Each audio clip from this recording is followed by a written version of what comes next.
Chers auditeurs de Sunuker FM qui émet depuis la Californie en Los Angeles, bonjour ou bonsoir, où que vous résidez, au Sénégal ou à l'étranger. Nous avons l'immense plaisir de vous annoncer la reprise de nos chroniques. Nous avons observé une pause qui était liée à l'avènement du mois de Ramadan. Le mois de Ramadan d'ailleurs, dont Serigne Touba avait consacré une chassida pour sa réception et une autre chassida lorsque le mois de Ramadan s'achevait, pour dire tout le caractère sacré de ce mois.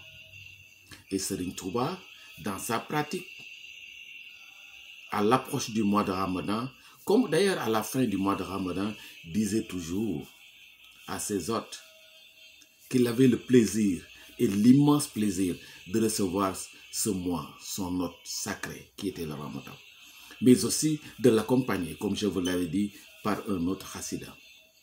C'est pour rester dans cet esprit que nous avions gardé le silence pour respecter cette directive de Cheikh Ahmadou Bamba. Et c'est d'ailleurs, comme je vous l'avais dit, nous allons encore recommencer à reparler de cette glorieuse passée du monde musulman sénégalais, principalement de la vie et de l'œuvre de Cheikh Ahmadou Bamba Khadimou Rassoul. Chers auditeurs et chères auditrices, vous le comprenez bien, notre émission est en langue française, mais nous avons voulu aujourd'hui faire cette introduction, cette entrée en la matière en langue française, pour répondre ou pour tenter de donner une explication ou pour tenter de démontrer que les récentes déclarations sur l'actualité, sur la vie de nos illustres hommes religieux sont des déclarations fausses. Je veux citer la déclaration du professeur Omar Diagne qui, évoquant le rôle des colonisateurs ou le rôle des chefs religieux, a dit d'ailleurs que nos chefs religieux, de manière générale, et Cheikh Ahmadou Bamba, souvent recevaient des télégrammes de la part du colonisateur pour commencer le jeûne ou pour le rompre. Ces déclarations sont fausses. Et d'ailleurs, cela nous permet, pour répondre au professeur Omar Diagne, de replonger notre réflexion dans le passé, dans l'histoire, dans l'implantation peut-être même des tarikhas au Sénégal, mais aussi le rôle éloquent joué par l'ensemble de nos chefs religieux. Notre grand-père, notre chef religieux, El Hadji Malick Sy, en quittant Saint-Louis pour Ndiarné, Louga et Pire et en s'installer à Tivaouane, qui était la 5e ville coloniale, ne s'attendait pas à une injonction du colonisateur pour commencer ou pour rompre son jeûne. Parce que comme vous le savez, je vous l'ai dit, Tivaouane, après Saint-Louis, Gorée, Rufisque, Dakar, Tivaouane fut la 5e ville coloniale sous l'influence des colonisateurs. Et Imam El Hadji Malick Sy s'est installé à Tivaouane pour renverser cette belle tendance et qu'aujourd'hui Tivaouane est parmi les villes religieuses du Sénégal. Celui-là ne s'attendait jamais à une injonction du colonisateur pour jeûner ou pour rompre son jeûne. On peut citer d'autres exemples.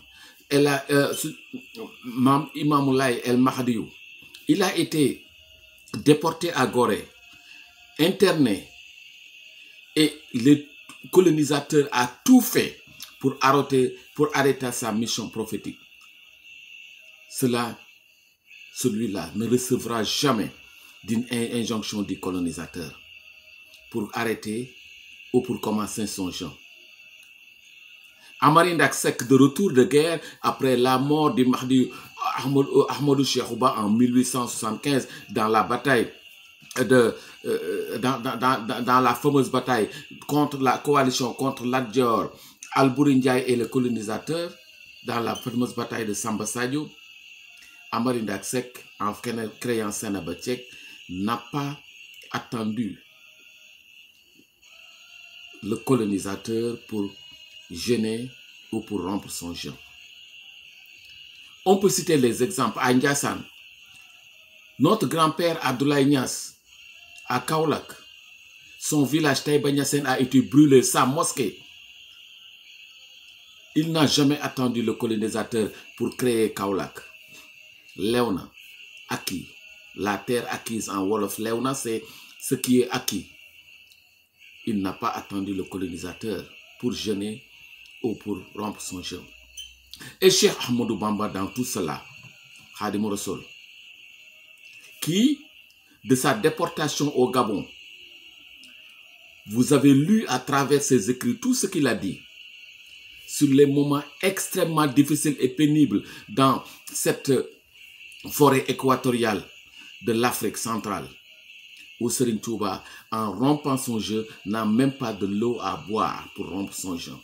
C'est sur les arbres qu'il cueillait de l'eau pour pouvoir se conformer à la volonté divine de rompre son jeûne. De retour d'exil, les exactions ont continué. Il n'a fait que 6 mois au Sénégal, à Darou-Manane, avant d'être exilé en Mauritanie. Durant 5 ans, 6 ans, il n'a jamais attendu le blanc, le colonisateur, pour rompre ou pour annoncer, pour terminer son jeûne.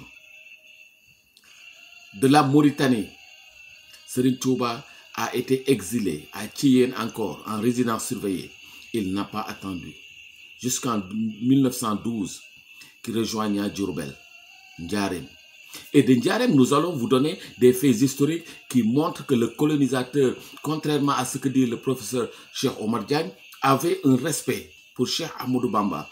Parce que, invité à Dakar par le gouverneur William Ponty pour une visite de courtoisie, il voulait recevoir le Cheikh pour le remercier.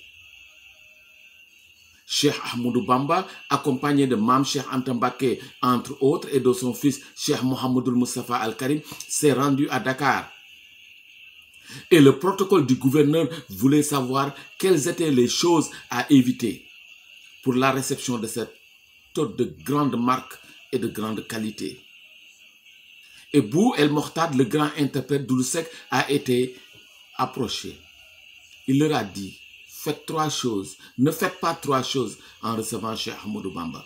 Ne parlez pas trop.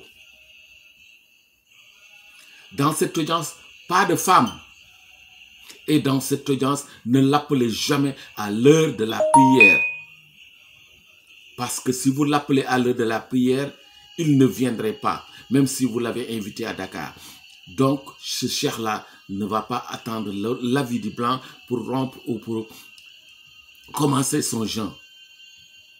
Cheikh Ahmadou Bamba, en venant à Dakar ce jour-là pour rencontrer le gouverneur qui voulait le remercier pour la grande mission qu'il a jouée pour le Sénégal et pour l'islam, Cheikh Ahmadou Bamba, je vous l'avais dit, avait posé une autre condition en arrivant. Cheikh Balla Thioro, son jeune frère, devait être de la partie. Parce que pourquoi? Cheikh Balla Thioro, c'est une autre histoire, comme vous le savez. Mame Mor Anta Sali, avant son décès, Cheikh Balla Thioro était en bas âge. Il avait pris sa main et pris la main de Serigne Touba pour lui dire: je vous confie votre jeune frère Cheikh Balla.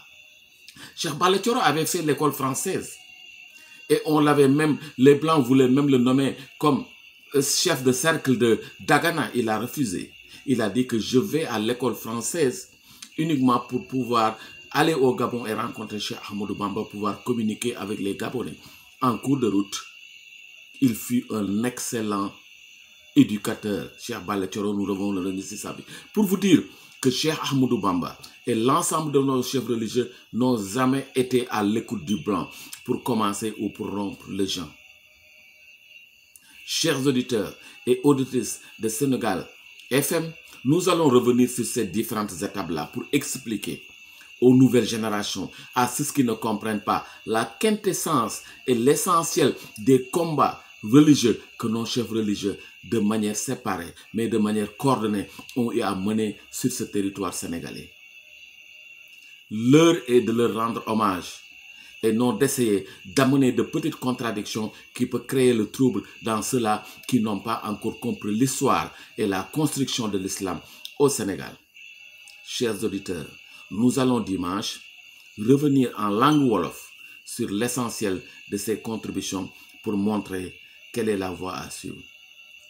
Nous demandons à Allah subhanahu wa ta'ala, the merciful, Allah subhanahu wa ta'ala, the supreme, Allah subhanahu wa ta'ala, d'accepter notre mois de Ramadan, de nous accepter encore une fois de plus et d'accepter notre dévotion à lui et à son prophète Mohammed sallallahu alayhi wa sallam, la fine fleur des choisis, comme disait Cheikh Ahmadou Bamba dans Matlabul Shifahi Tawassuli Ilallahi Tahala bil Mustafa.